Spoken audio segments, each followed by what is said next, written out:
It was a scene people experienced all across the country. The President of the United States is dead. The day that John F. Kennedy was shot and killed, that moment stuck with everyone during the time. But for everyone, the moment was different. Charles Bierbauer was in college when the assassination took place.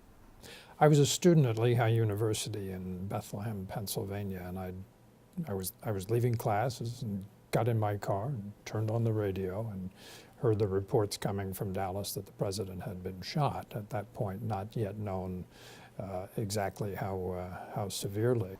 Beverly Dominic was at school and in the 7th grade. I can remember the principal coming in, because I went to a very small school, and he came around and was telling each of the classes, and it was that Kennedy had been shot, and that's all that we knew, but they dismissed class immediately. Gail Johnson was 16 and home in her bed sick when she heard the news. Total shock. We lived in such a peaceful time then. We weren't in the middle of a war at that point. The economy was good. We seemed to be in Camelot with the election of President Kennedy. And it was just so shocking. President Kennedy was not the first president to be assassinated, but was the first to be assassinated in a time where the television was still fairly young.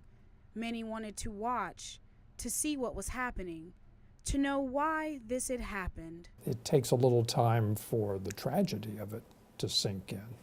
Clearly it wasn't the first time in the nation's history, but it was the first time in my personal history to have something like that happen. Generations have passed, but the fascination of what happened on this day 50 years ago still remains. Leah Holloway, Carolina News.